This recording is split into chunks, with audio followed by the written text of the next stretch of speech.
Kaduna State was created on the 27th of May 1967 out of the former northern region of Nigeria by the then regime of General Murtala Muhammad and called the North Central State. This was later changed to Kaduna State in 1976. It is located at the center of northern Nigeria.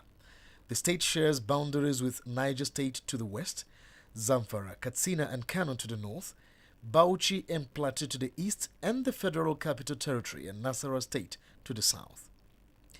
Kaduna State occupies 46,053 square kilometers of the Nigerian landmass. Agriculture is the mainstay of the economy of Kaduna State, with about 80% of the people actively engaged in farming. There are a lot of cash and food crops cultivated and produced in the state. They include yam, maize, beans, guinea corn, millet, sweet and Irish potatoes, rice, cassava, ginger, tobacco, cotton, teak, which is predominantly used in making paper, and groundnuts. The state produces over 180,000 tons of groundnuts annually and even have the capacity to produce much more. In fact, it is widely believed that there is no crop that cannot grow in Kaduna State.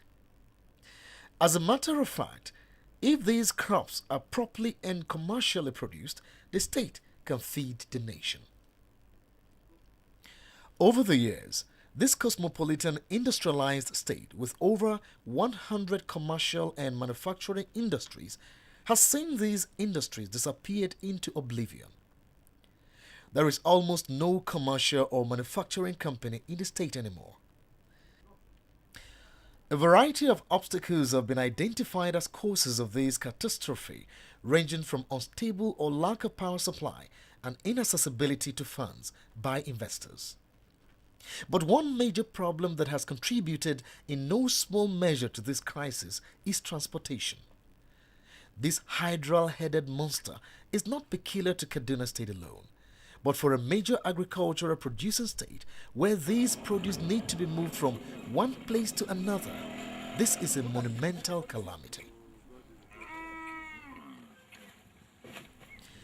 The introduction of the Directorate of Food, Roads and Rural Infrastructure (DIFRI) was a blessing to the nation many years ago. This development came on the basis of the reality that the rural areas of Nigeria are inhabited by the bulk of the nation's population. They serve as the base for the production of food and fiber. In general terms, the rural areas engage in primary activities that form the foundation for any economic development. Yet, despite the importance attached to the rural areas, they are not attractive to live in.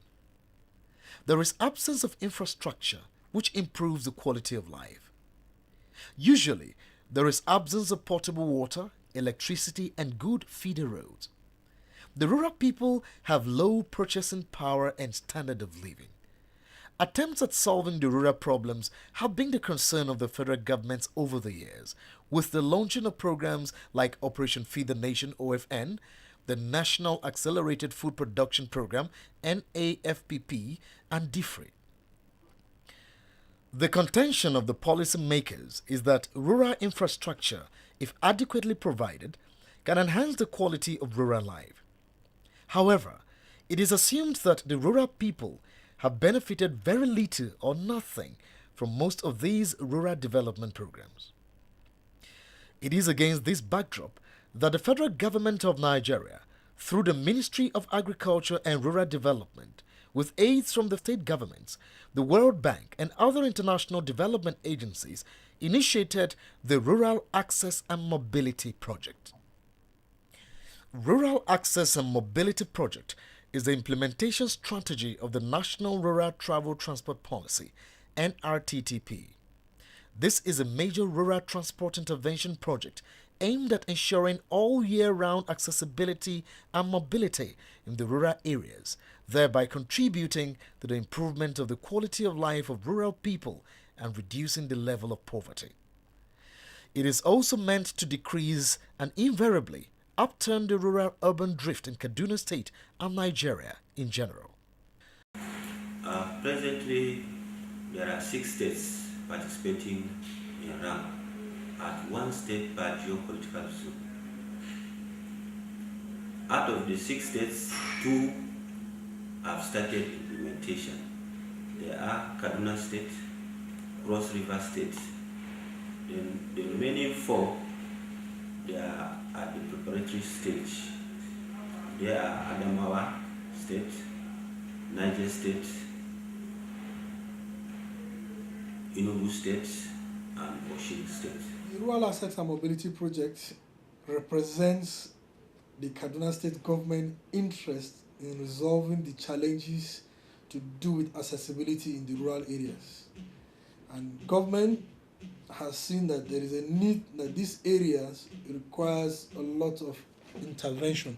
The Rural Access and Mobility Project in Kaduna State is implementing about 2 major components of the project. One major component has to do with rehabilitation, upgrading, and construction of our rural transport infrastructure.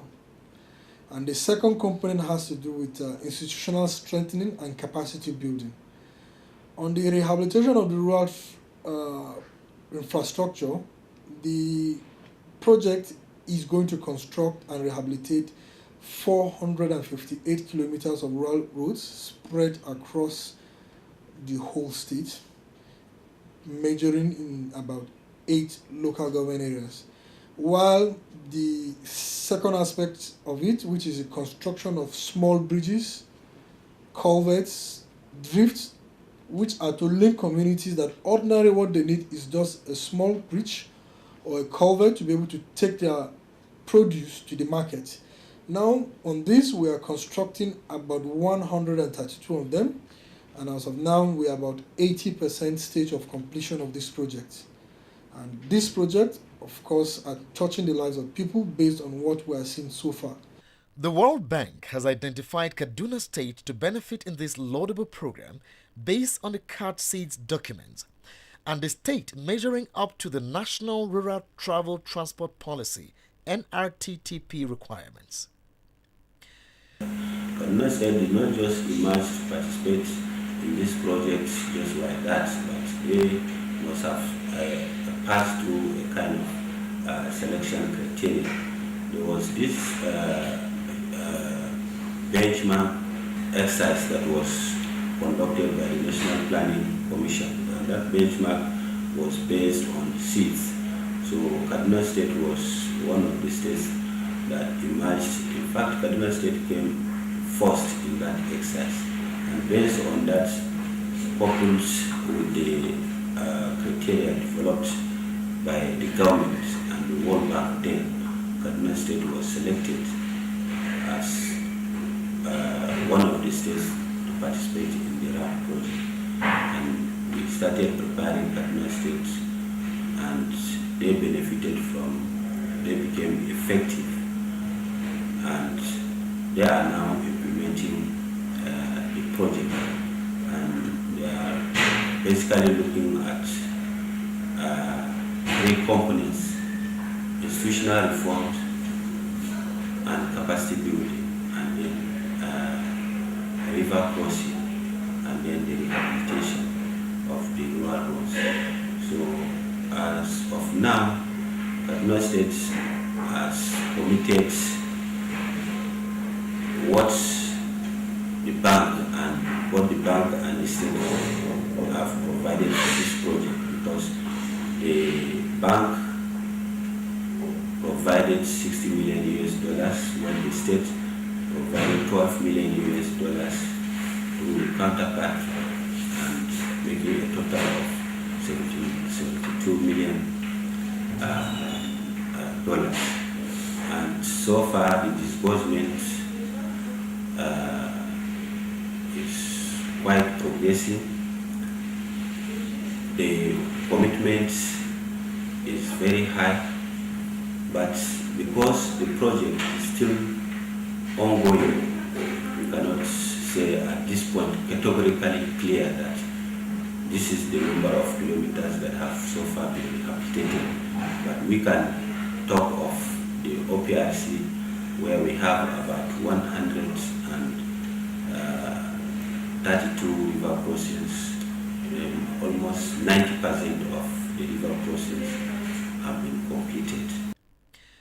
Rural Access and Mobility Project, RAMP as it is fondly called, is also a tool for rural transformation which addresses the basic need of transporting goods and services in the rural areas through accessible rural roads.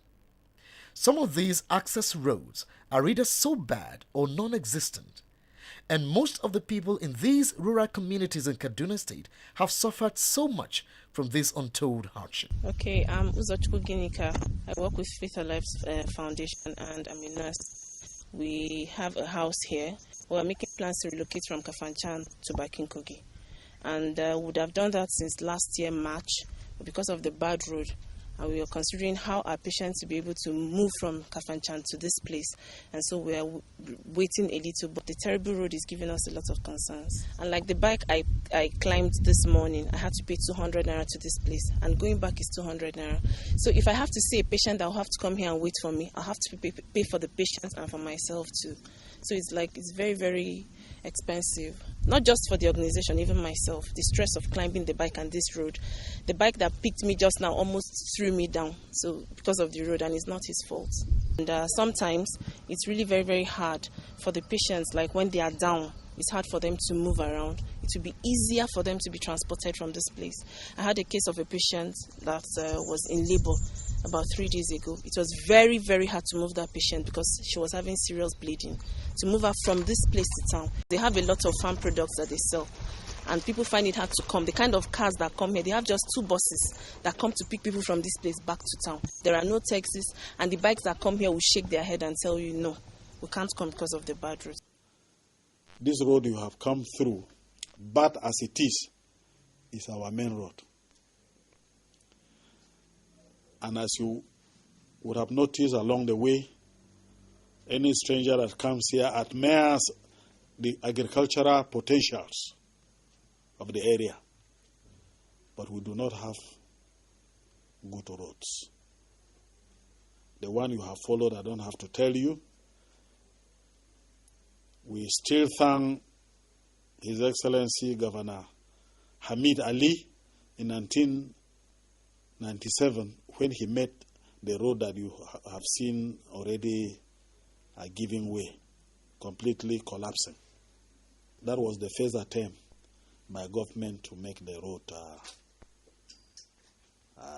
motorable. The road started actually by the communities because the need for the road is always their number one problem. Without the roads, the agricultural produce cannot reach the market, and that's why that road was embarked upon communally before government came in. But as you have seen, the road has totally failed. If you were to ask the community their number one problem, they are likely to tell you that it is access road for both commercial activities and mainly for agricultural purposes. The rural farmers are the most affected in this regard. For a state that can feed the nation out of its abundance, Kaduna State farmers are producing far less than they can generate. Ni suna na Mikal na ana noma. To girman gona na zai kai kaman hekta kaman 20 haka ko 30. To nika noma masara, nika noma tumatir, nika noma barkonu, tarugu kenan. Tunda dai mun yi lokacin da hanyar nan ke da dan kyau, mota ta kan zo ta dan kwashe mana zuwa gari kenan. To da hanyar lalace idan mun yi babura ke muke dauka kwando daya gaba daya baya mu ta kwashe muna kai bakin hanya sannan mu samu wuta mu je cikin garin Kaduna.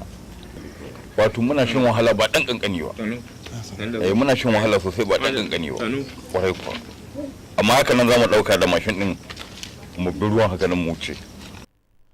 Since the inception of RAMP in Kaduna State, it has gone through the process of appraisal, planning, and implementation.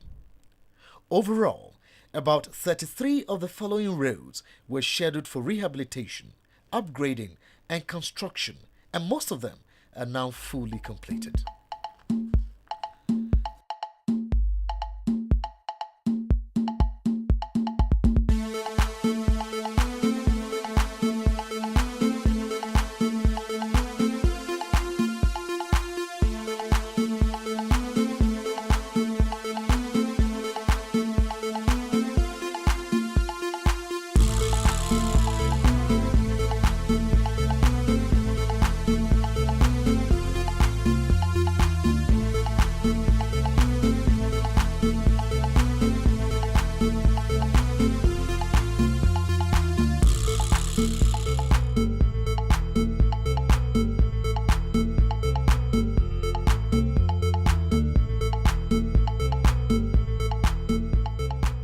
Before the commencement of the implementation stage, some community leaders in these areas had a lot of expectations towards these projects. Certainly affect the people positively. It will help them in no small way, transporting their produce to the markets. The movement of people will be made easier. There's no doubt about it that the roads, when constructed, will be a great assistance to the communities, the children. There's no doubt about that. Apparently, the nightmares on these roads have to be phased out. The uniqueness of this project is that it's not like all other projects that had failed in Nigeria. In fact, these roads are contracted out under the Output and Performance Based Road Contracts, OPRC, a new concept in contracting road projects in the country. OPRC is another method of awarding contracts, especially as it regards civil works for both river crossing and the road construction or rehabilitation. It is a concept that is very, very new in this country. This concept has worked in other countries, especially Latin America. And the bank felt that it is a good practice that can also be implemented in Nigeria. It has an inbuilt maintenance strategy. That is what makes the concept different from our conventional method of contracting out contracts for civil works, especially construction or rehabilitation of roads. But this concept, because of the inbuilt maintenance aspect, is a concept that you have 2 years for the civil works, then 3 years for the maintenance. So it is the contractor is paid based not on the materials used in either rectifying problems, but it is based on the output. That is the basis for the payment of the contractor, particularly during the maintenance period. So he would maintain the road, and all the road signs, everything that has to do with that road must be kept in good condition. That is the beauty of that OPRC. A visit to some of these roads before the intervention of RAMP show how terrible some of these roads were.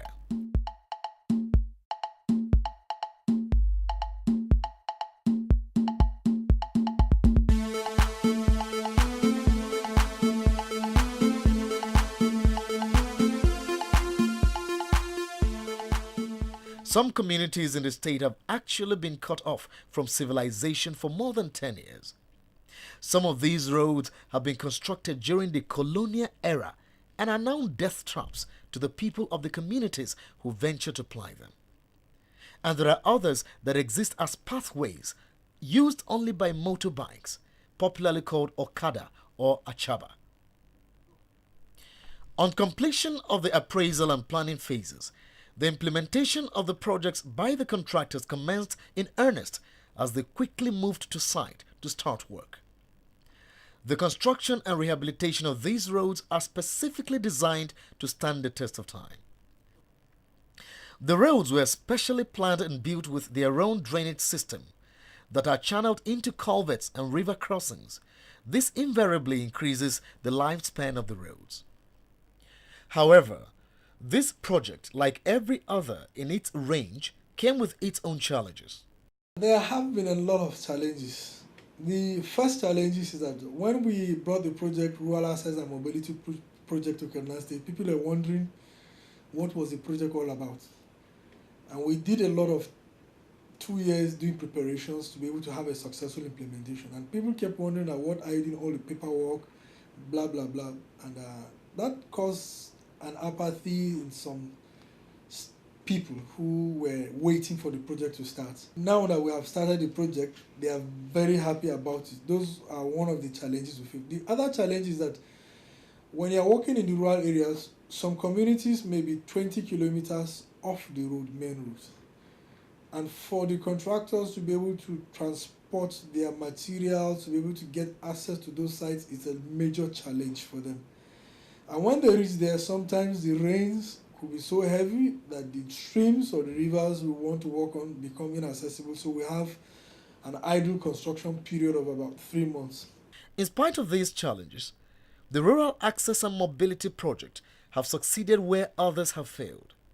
Incidentally, each project will be handed over specifically to the authorities directly concerned for proper maintenance after the Output and Performance-Based Road Contracts, OPRC.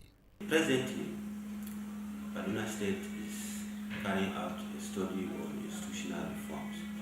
That institutional reforms will unravel a lot of things that will include coming up with a road fund in the state, whereby a certain amount of money will be provided in the budget of Kaduna State for the upkeep of these rural roads constructed under OPRC. So it therefore means that the state government will now arrange with the local government, because these roads are going to be owned by the grassroots people, and which is the local government. So that road fund will be used to maintain these roads through the local government areas, and that will ensure a formidable sustainability of this transport infrastructure at the rural level. Unlike other projects in Nigeria, all the people of the communities directly affected by these projects have been adequately compensated. But the process of these compensations can sometimes be complex. The Rural Access and Mobility Project came up with an approach with which these compensations are to be paid. There are means of compensation. You have to take into consideration the fact that some people have lands. And if you have a land, somebody in that community knows that you have a land. And somebody in place of authority within the community knows you have a land. The chief of that community must know you have a land. There must be some form of documentation that states that there are lands, for instance, or properties that are owned by certain individuals in the community. If you don't have a land, you can't come and tell the village head or the district head that you have a land, whereas you don't. There must be some form of certificate of occupancy that these people have. There must be some form of building permits that these people have, either from the local government or from the state government. We take into consideration such documentation and such identification by people that have been placed in places of authority within the communities. Some of the indigents we spoke with said they do not even need these compensations, as the roads being provided will give them more money than they can ever be recompensed. Now, the roads are ready. Virtually all the nooks and crannies of Kaduna State have been opened up. The farmers in these communities that have been enormously affected are now overjoyed with these developments. They know that transporting their goods to the main towns with ease is now a reality.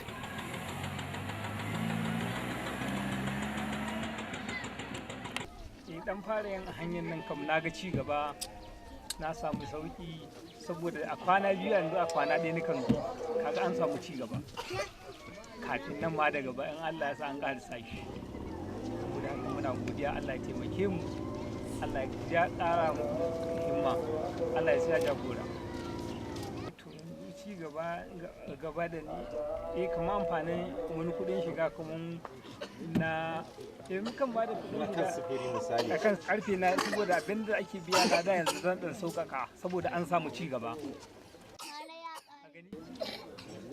Saboda haka an samu ci gaba, an samu rangwame yanzu game da yin wannan hanyar.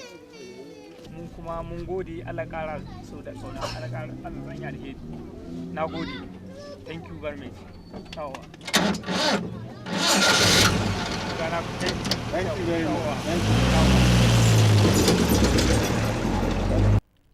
Nigerians can now expect prices of foodstuff in the market to depreciate and be readily available in abundance. The people are also delighted because they can now connect to the world and have access to all other economic development that road projects like this carry along with it. According to the words of the National Coordinator, the success story of the Kaduna Rural Access and Mobility Project is a bandwagon for all other states in Nigeria to follow. Most states now, because of what is happening in Kaduna State, most states are becoming interested in that. And even some states, they send their people to Kaduna State to go and see what is actually happening in Kaduna State so that they can be thinking of having same in their own state. So I think it's going to be the best practice that every state would like to emulate. And that has kind of sensitized quite a number of states, because more states now are coming to us looking for a way how they can participate in RAP because of the beginning of the success story in Kaduna State. Indeed, Kaduna State can truly feed the nation with its abundance as these roads open up the rural communities to the rest of the country. We'll leave you with the transformation process the Kaduna rural roads have taken from inception to the finish line.